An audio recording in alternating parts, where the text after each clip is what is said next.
श्री स्वामी समर्थ, जय जय स्वामी समर्थ, श्री स्वामी समर्थ, जय जय स्वामी समर्थ। श्री स्वामी समर्थ महाराजांच्या नामस्मरणाने आजच्या व्हिडिओला सुरुवात करूया। शुभ संध्याकाळ तुम्हा सगळ्यांना। कसे आहात तुम्ही सगळे? आशा व्यक्त करते स्वस्थ असाल, मस्त असाल, स्वामींच्या सेवेमध्ये रममाण असाल। आता पितृपक्षामधील उद्या अत्यंत महत्त्वाचा दिवस आहे 11 सप्टेंबर। तो म्हणजे भरणी श्राद्ध। भरणी श्राद्ध म्हणजे काय हेही बघूयात, कोणाचे करावे कोणाचे नाही हेही बघूयात, भरणी श्राद्धाचा स्वयंपाक याची संपूर्ण माहिती आजच्या व्हिडिओमध्ये आपण घेणार आहोत। त्यामुळे व्हिडिओ जराही स्किप न करता संपूर्ण बघावा। त्याआधी अजून एक सांगते की चॅनलवर नवीन असाल तर चॅनलला सबस्क्राइब करा, लाईक करा, बेल आयकॉनचं बटन दाबा आणि ऑल वर क्लिक करा, जेणेकरून तुम्हाला माझा सर्वप्रथम व्हिडिओ बघायला मिळेल, नोटिफिकेशन येईल आणि व्हिडिओ बघायला मिळेल आणि हे पूर्णपणे मोफत आहे। भरणी श्राद्ध हे यावर्षी 11 सप्टेंबर रोजी म्हणजे पंचमी तिथीला भरणी श्राद्ध असे म्हटले जाते आणि या दिवशी भरणी श्राद्ध केले जाते। भरणी श्राद्ध कोणाचे करावे हा सर्वप्रथम प्रश्न आपण सोडवूयात, म्हणजेच तुम्हाला त्याचे मी उत्तर देते। भरणी श्राद्ध हे फक्त पुरुषांचे करावे, त्याचप्रमाणे भरणी श्राद्ध हे महिलांचे कधीही करू नये तर फक्त पुरुषांचे करावे। भरणी श्राद्ध करण्याचा अधिकार हा घरातल्या कर्त्या व्यक्तीला आहे।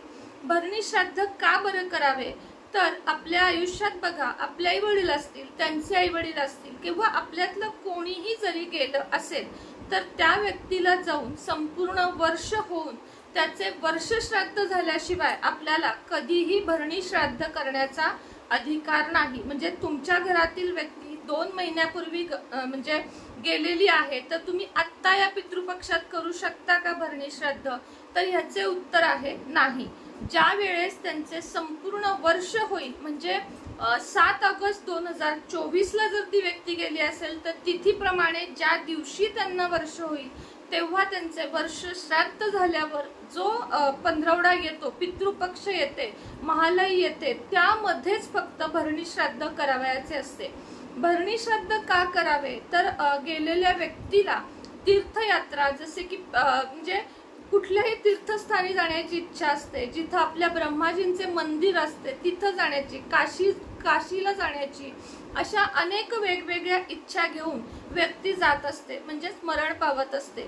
मग आता या इच्छा तर आपण अशा पूर्ण करू शकत नाही, म्हणून भरणी श्राद्ध केल्याने आता 27 नक्षत्र आहेत बघा, त्यामधलेच भरणी नक्षत्र आहे आणि भरणी नक्षत्राचे स्वामी आहेत यम आणि पितृलोकाचे पण स्वामी आहेत यम, म्हणून भरणी श्राद्धाला विशेष असे महत्व आहे।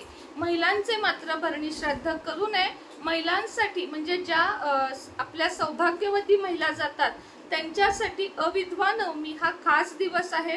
त्याचप्रमाणे स्त्री ज्या दिवशी ज्या तिथीला गेलेली आहे ती तिथी पकडून त्यांचे या 15 दिवसात कार्य करावे, मात्र भरणी श्राद्धा दिवशी करू नये असे म्हणजे शास्त्रच असं सांगत आहे की त्या दिवशी आपल्याला करायचे नाहीये। तर भरणी श्राद्ध एक लक्षात आलं असेल तुमच्या की तुमच्या घरातल्या व्यक्तींना दिवंगत होऊन 1 वर्ष झाल्याशिवाय भरणी श्राद्ध करण्याचा अधिकार कोणालाही नसतो। आता भरणी श्राद्ध करण्याच्या दिवशी खरं तर आपल्याला योग्य त्या गुरुजींना घरी बोलवायचे आहे, त्यांचा जो काही मान सन्मान असेल, दक्षिणा असेल ती देऊन त्यांच्याकडून भरणी श्राद्ध करायचे आहे। ते शक्य नसेल तर घरातील पुरुषांनी, महिलांनी नाही, घरातील पुरुषांनी स्वच्छ शुचिर्भूत होऊन पांढरे वस्त्र घालून दक्षिण दिशेला आसन घेऊन तोंड करून बसून मग त्यांचे जे पिंडदान वगैरे आहे ते सर्व आपल्याला करायचे आहे। याची सर्व माहिती तुम्ही तुमच्या गुरुजींकडून घेऊ शकता की भरणी श्राद्ध नेमकी कसे करावे, तर्पण कसे करावे।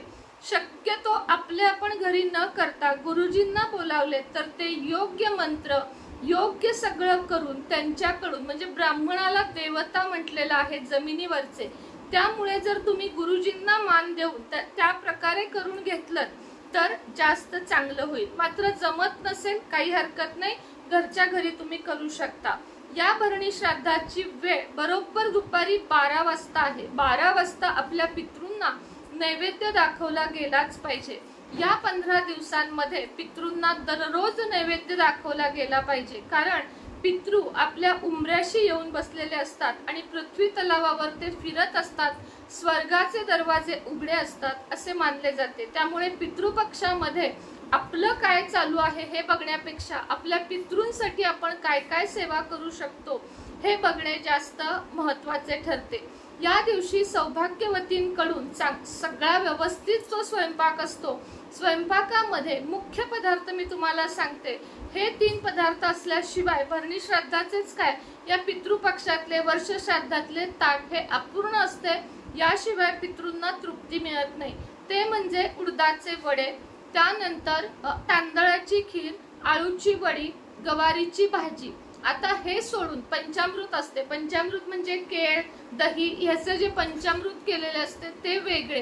ह्याच्या सोडून आमसुलाची चटणी असते। असे अनेक पदार्थ असतात। मात्र मी तुम्हाला जे मुख्य पदार्थ आहेत या 3 पदार्थांशिवाय 3 ते 4 पदार्थ सांगितले। याशिवाय भरणी श्राद्धाचे ताट हे अपूर्ण असते आणि जे त्या व्यक्तीला आवडत होते, समजा एखादा गोड पदार्थ असेल तो त्या व्यक्तीला खूप आवडत होता, तिखट पदार्थ असेल तो आवडत होता, तर तोही आवडीचा पदार्थ आठवणीने आपल्याला ठेवायचा आहे। या दिवशी ब्राह्मण भोजन घालू शकलात खूप चांगले आहे। एखादे जोडपे जेवायला घालू शकलात तरीही चांगले आहे। अन्यथा एखाद्या मंदिरामध्ये शिरा द्यावा किंवा याचक भिकारी जे असतात त्यांना देखील खायला द्यावे। मुके प्राणी आले तर त्यांनाही खायला द्यावे। एक खीर आणि पोळीचा घास आपल्या टेरेसवर गॅलरीत ठेवावा।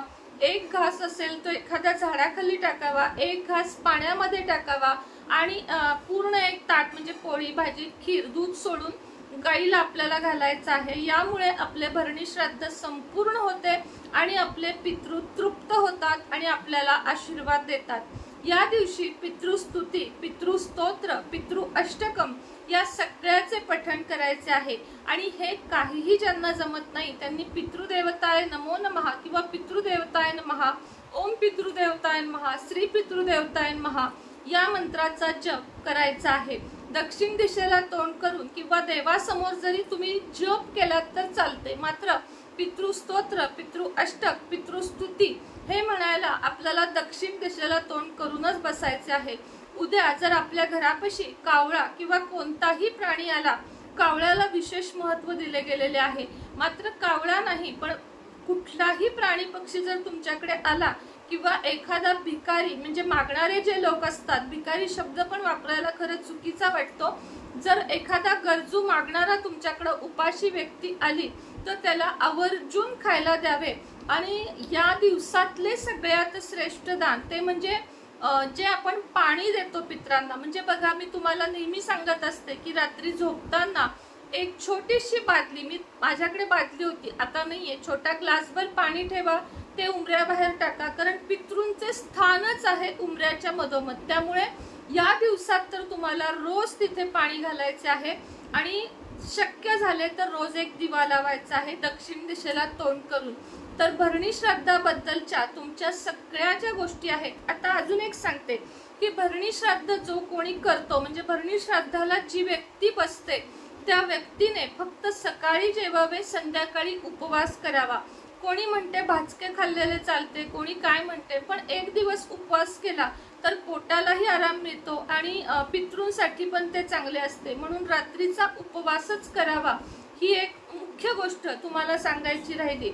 बाकी तुम्हाला अविधवा नवमीची माहिती ऐकायला आवडेल का किंवा ती माहिती मी चॅनलवर टाकू का, याचे उत्तर पण तुम्ही द्यावेत, म्हणजे मी त्याविषयी माहिती नक्कीच घेऊन येईन। आजच्या व्हिडिओमध्ये इतकीच माहिती होती। पुन्हा भेटूया नवीन व्हिडिओ सोबत, नवीन विषयासोबत। तोपर्यंत तुम्हा सगळ्यांना श्री स्वामी समर्थ।